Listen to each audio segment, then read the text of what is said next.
ማንም አይኑር ከናንተ ጋር ትልቁ ጥያቄ እግዚአብሔር አሁን ከኔ ጋር አለ ወይ ነው ጥያቄ። አባት ላይኖር እናት ላይኖርሽ ወንድም ሊከዳሽ እህት ሊነጥቅሽ ቤተሰብ ሊያታልልህ ይችላል። ዘመድና አዝማድ ላይኖሯችሁ ይችላል። እናንተ ወጣቶች የምትሞሉበት ገንዘብ ላይኖር ይችላል።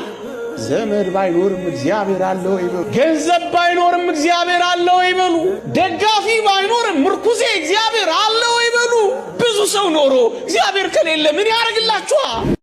መብርሃን እንኳን ለምኝሽ በውዳሴሽ ልቤ የሚረጋጋው በፍቅርሽ በረከትን የማፍስ በምልጃሽ ተስፋዬን የምከምር አሁንም ፍቅርሽን አብሽል ቀን ማታ በህሊናዬ ተመላለሽ የኔ ወለላይቱ የኔ አዛኝቱ ልጅሽንና አንቺን በማፍቀር ልጠመድ። አቤት አዲስ አበባ ያለ ጋሽዬ ወንድም ሳፊ ኮንዶም አለኝ እዚህ መታሽ ኑሪ እኮ አለ። ኮንዶም? እንዲያውም ባልሽን ይዘሽው ነይና አብራችሁ እዚህ ኑሩ ሰፊ ነው አለኝ። ኧረ ፈርበይ እኔ ነኝ ከሱ ጋር በአንድ ኮንዶም ተካፍዬ ማድር አንቺ። ታዲያ ጃንዬ አጎቴ እኮ ነው ምን ችግር አለው?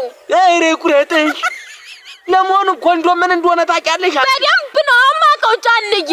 ኮንዶም ማለትማ ጃንዬ ከቤት ላይ ቤት ከቤት ላይ ቤት እንዲያነባበረ ድፍጥ ቀና ያለ ሳብ አይጠቀስ ቤት። ኧረ ፈርበይ ኮንዶም ምንም ቤት ለማለት ነው አንቺ ኮንዶም እምትይ?